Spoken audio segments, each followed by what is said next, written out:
टकली बहू। सुषमा अपने बेटे प्रेम और बेटी प्रिया के साथ रहती थी। वह बहुत घमंडी औरत थी। उसकी आदत थी औरों के घरों में नुक्स निकालने की। एक बार सुषमा की पड़ोसन विमला उसके घर पे आई होती हैं। प्रेम की शादी की उम्र हो गई है, अब लड़की देखना शुरू करना होगा, वरना उसकी उम्र निकल गई तो आफत ही हो जाएगी। मेरा प्रेम तो लाखों में एक है और मैं उसके लिए करोड़ों में एक ऐसी बहू चुन के लाऊंगी जिसको पूरा मोहल्ला देखता रह जाएगा।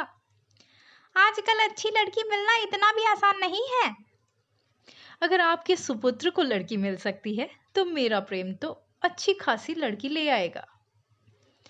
बहुत घमंड है अपने आप को, देखती हूँ कैसी बहू लेके आती हो। सुषमा प्रेम और प्रिया के साथ लड़की देखने एक जान पहचान वाले के यहाँ चली जाती हैं। जरा अपनी बेटी को तो बुलाइए। शर्मा रही है लगता है, अभी बुलाता हूँ। रोशनी बेटा, देखो कौन आया है। रोशनी हाथ में चाय का कप लेके आती है। रोशनी की खूबसूरती देखकर सुषमा और प्रेम की आंखें फटी के फटी रह जाती हैं। देखती ही रहोगे बेटा या चाय भी पिलाओगे? प्रेम को रोशनी बहुत पसंद आती है और सुषमा को भी। रोशनी की शादी प्रेम से हो जाती है। मुंह दिखाई की रस्म के लिए मोहल्ले की सारी औरतें सुषमा के घर पे आई होती हैं। रोशनी की सास सुषमा सारे मोहल्ले वालों के बीच कहती हैं, मैं तो बहुत भाग्यशाली हूँ जी, जो मुझे इतने खूबसूरत लंबे बालों वाली बहू मेरे घर पे आई है। ऐसी सुंदर बहू किसी के घर में है तो बताओ। मेरी बहू तो लाखों में एक है और इसको सारे घर का काम भी आता है। अच्छा, जरा हम भी तो देखें, मुंह तो दिखाइए अपनी बहू का। वाह वाह, बहुत सुंदर है ये तो। बहुत भाग्यशाली है सुषमा जो इतनी सुंदर बहू मिली है, वरना इसके कर्म तो ऐसे हैं कि कोई बदमाश बहू आनी चाहिए थी।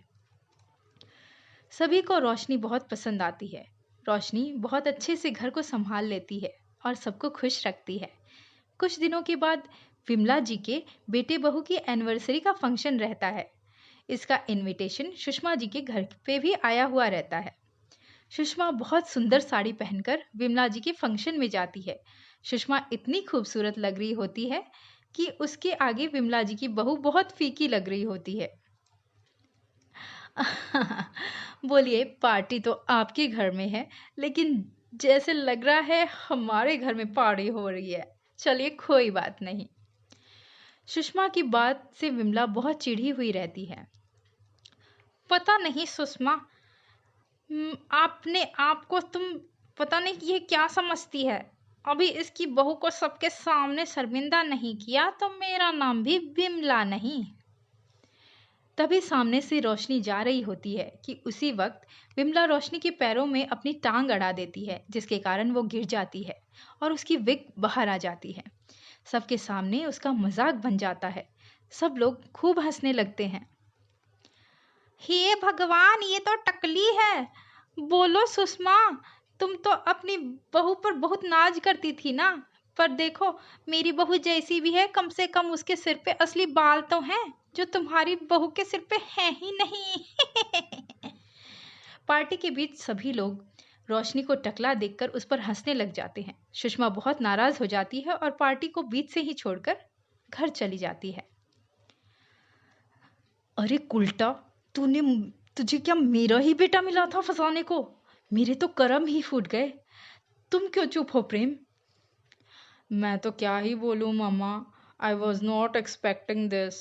तुमने आज तक मुझे भी ये नहीं बात बताई रोशनी। आप ही ने तो कहा था कि आपको मेरी सारी कमियां मंजूर हैं। कमियां होना अलग बात है, पर तुम टकली हो। मेरे गालों से ज्यादा तुम्हारा सिर चिकना है। सुषमा हमेशा रोशनी से नाराज रहती है और अब प्रेम भी रोशनी से चिढ़ा हुआ रहता है। तुम मेरे बगल में मत सोया करो। मुझे तुम्हारी शक्ल देखते ही तुम्हारे टकला होना याद आता है। अब मैं कमरे से बाहर ही सोना चाहता हूँ। आप क्यों सोएंगे? मैं ही चली जाती हूँ ना बाहर। रोशनी बहुत उदास रहती थी। एक दिन सुषमा को एक इन्फेक्शन हो जाता है जिसके कारण उसका पूरा चेहरा खराब हो जाता है। अरे ये क्या हो गया मेरे चेहरे को? अब मैं किसी को अपना चेहरा भी नहीं दिखा सकती। मैं खुद भी नहीं देखना चाहती ये चेहरा। हाय हाय। माँ, आप पहले से भी ज़्यादा खूबसूरत लगने लग गई हैं। क्योंकि माँ, खूबसूरती चेहरे से नहीं बल्कि मन से होती है।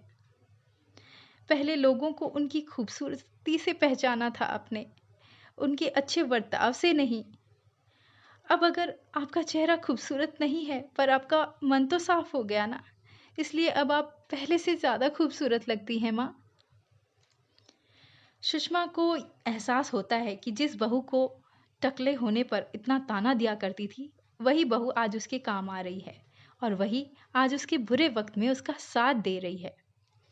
मुझे माफ कर दे बहू, मैंने तुझे क्या कुछ नहीं बोला और तू मेरे उस चेहरे से प्यार कर रही है जिसे मैं खुद भी नहीं देखना चाहती हूँ। अपनी माँ को इस दुख में देखकर प्रेम को भी समझ में आ जाता है कि रोशनी इस दर्द से गुजर रही है। तीनों को अपनी गलती का एहसास होता है और सब रोशनी से माफ़ी मांगते हैं और हमेशा की तरह खुशी खुशी रहने लग जाते हैं। तो दोस्तों, ये थी हमारी आज की स्टोरी। अगर आपको स्टोरी पसंद आई है तो please like, share and comment ज़रूर करें और हाँ, बेल आइकन को प्रेस करना ना भूलें। हमारे चैनल को ज़रूर सब्सक्राइब करें for new and latest comedy stories.